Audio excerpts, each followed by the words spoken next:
All right, in today's video, I am working on a 2005 Acura RL. Now, customer complaint, when coming to a stop, the car started idling a little bit low and it started running real rough, and then acceleration was super sluggish and did not want to accelerate at all. Check engine light was on, ran up some codes and got a code for P2101, and then let's go turn out the flash, throttle actuator A, control motor circuit, range or performance.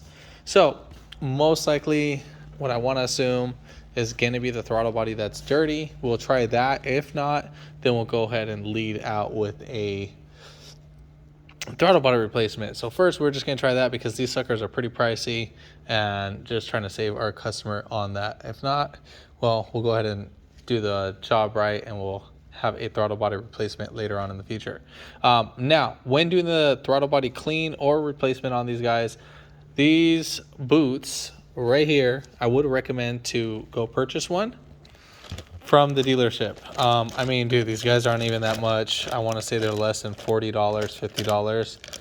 I think last time I bought one of these was like 20 something dollars, $28 and some I changed plus tax, but less than 50 bucks. The part number for this RL is right here. Just make sure you check out the hose fittings and all that, make sure that they all line up. So simple, it doesn't come with any clamps or anything. We do have an aftermarket clamp on here, as you can see right there. I'm pretty sure this is aftermarket. It doesn't look OEM at all. This is factory, so this is nothing too crazy, but yeah. So if you haven't already, give it a thumbs up, comment down below if you have any questions, and hit that subscribe button for more upcoming videos in the future. And we're going to go ahead and start this video right after the intro.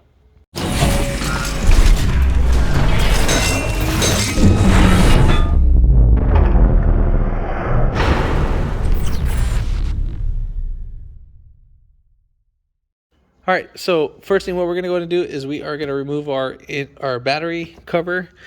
So we have one little tab right here, lefty loosey. Just turn it 90 degrees or 45 degrees counterclockwise. It should stop. Now I'm gonna see if we can try to replace this. As you can see, this guy's already broken. I'm gonna try to replace this without removing the filter box. Now, if we got to, then we would have to take off this. It just becomes a pain in the butt. So I'm just gonna go ahead and yank this out and just toss it because obviously it doesn't work. So I'm gonna go ahead and pull the neck back. Now, if the neck or the cold air boot is actually stuck on there, you can spray a little bit of WD-40 on here and try to get a flat head and wedge it out by you just pry back between each edge so you can break that free. And then I'm going to be using a 10 millimeter just to remove this, but you can use a flat head just to remove these clamps.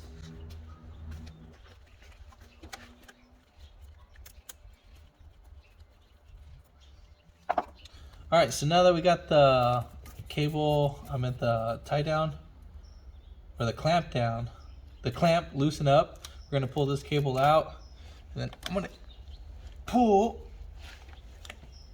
this back. I think I pulled down just too much, or sorry, the cable's in the way. And you're just gonna spin the hose around. You might need to hit it with some WD-40. I'm gonna see if I can snap mine off. If it's really on there, then what you probably need to do is you need to just cut this guy right off. Now these guys get stuck on there.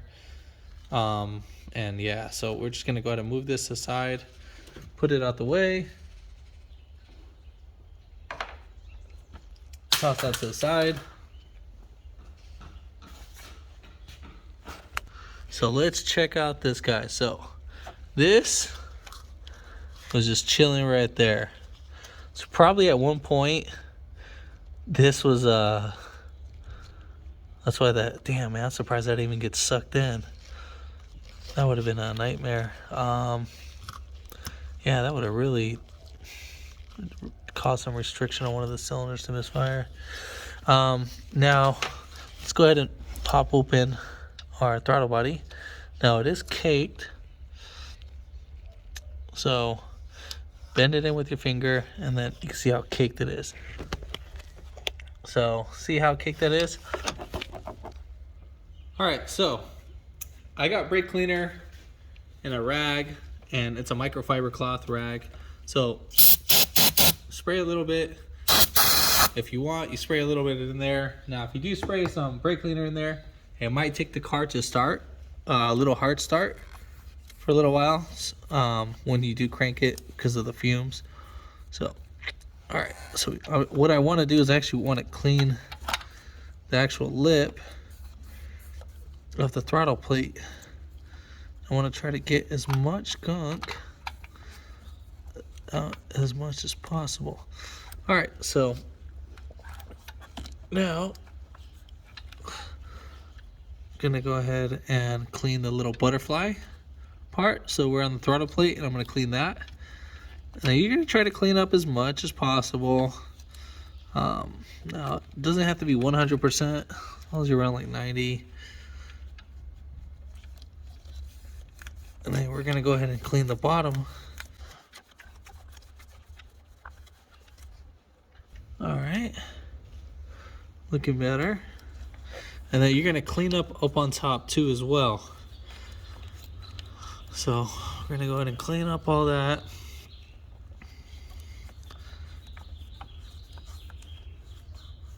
Now to get behind the other butterfly lip, I mean, it's a little bit pain in the butt. You just kind of have to stick your finger, and normally I let the flap close a little bit, so it brings the throttle plate a little bit closer, and then that lets me clean it as much as possible. All right, so let's go ahead and check it out.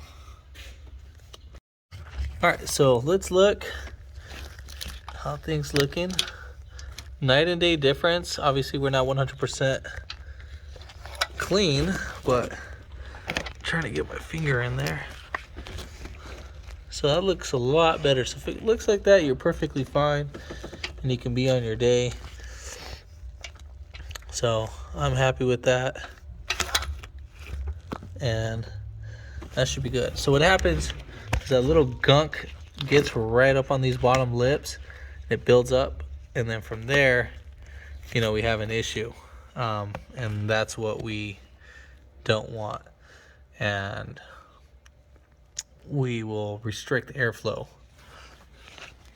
Now normally dealership was trying to charge the customer, I think it was about $300 to clean up the throttle body and do the service. I mean, no, I think it's way too much for that. So go ahead and grab your old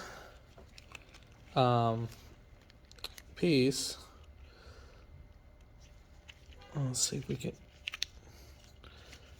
You're gonna have to just squeeze this head. Let me go get a pick real quick.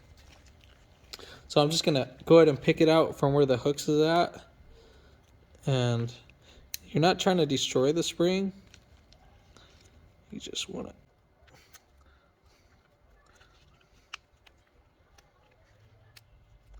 I'm just kind of working my way around it, and we'll just kind of roll it right off. Now, just keep your hand right here. Now, if you do unbuckle it, it's not the end of the world. Just like that, we can actually hook it right back.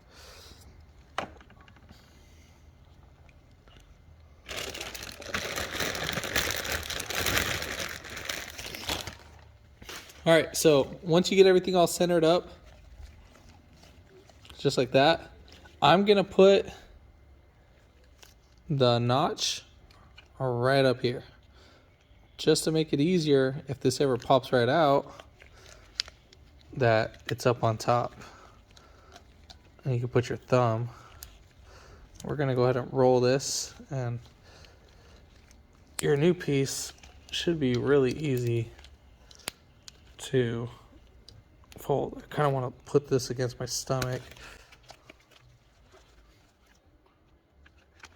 So let's see if I can do this.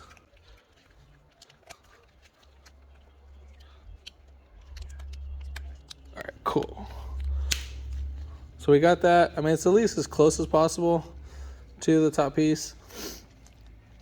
And compared to this, is a lot more harder.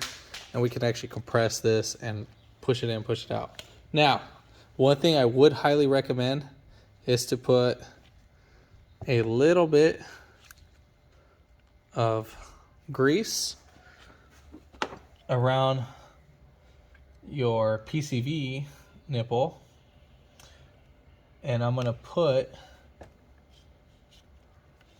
some grease right here on that guy.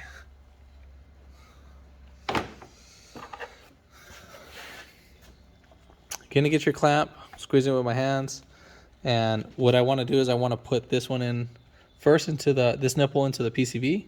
Oh, don't forget your clamp too as well. So let's go ahead and slide this piece right in there. And with the grease, it just make it clip right in a lot more easier. And I'm gonna push this side onto the actual throttle body. We're gonna wrap it up as much as possible, and then we're gonna fold the hose or compress it down. And at the same time, I'm gonna pull back both of these and dive in the top, and then wiggle it right back down. So we're gonna tuck it right back under, and we have the throttle body's not fully in yet, so we kind of need to twist it around, work ourselves. All right, and we're gonna go ahead and put this on the actual boot, and then that's the reason why I put the grease on there, so it makes it slide in easy. And make sure that this hose is fully seated. Tighten this clamp down, and that's pretty much it. And then put on your hose back in the proper place. And that's why I like getting the OEM one right after you do the job, because it makes it so much easier to install without removing all of this. So now we're gonna go ahead and put in our little cover. So set this down kind of as evenly as possible, and then make sure that this piece lines up. Insert it, but you're gonna push it down in this little notch, and then go 90 degrees, and then push down from there. And then you would go to your scanner, clear the codes. If you don't have a scanner, I mean, you can disconnect the negative battery, but it's better with the scanner in that sense. But yeah, pretty much if this video helped you out, thumbs up, comment down below if you have any questions. Or let me actually, before we even do that, let's actually start the video, start the car, because some of you guys might talk crap, be like, hey, you know what? Doesn't start right. It might have a high idle, maybe.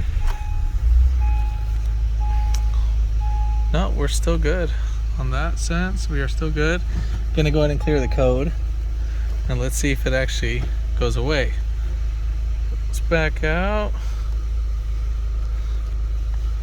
So let's put the key in. Engine can be running. So we're gonna go ahead and erase codes, and then the code should erase. Oh, we go ahead and reset this. I hate this freaking scanner. Cheap, sucks, but all right. Waiting for a vehicle to respond. Oh hell, those things seems like the slowest scanner. Not even worth that $25. All right, so erase is done. Code is gone. We'll start it right up. Now let's go ahead and check out, see if there's any pending codes or start codes. No start codes. See if any pending codes. No pending codes. Oh, sorry, I don't know if you guys can see that. So no pending codes or no start codes. So let's go ahead and accelerate it. So throttle seems to be pretty good. I like where our throttle or our idle is on that sense, just because of it's cold and so forth. Yeah, so obviously we don't have an issue. But if this video helped you out, comment down below, give it a thumbs up, and hit that subscribe button for more upcoming videos in the future. And thanks for watching. So now we're going to go ahead and clip back in our battery cover. Make sure you line that up. I'll lift this side up first. And there we should have it. And voila, that's pretty much it. You would press this down, and that's pretty much it. You would use your scanner. You would use your scanner to clip down everything and so forth. So, and then clear your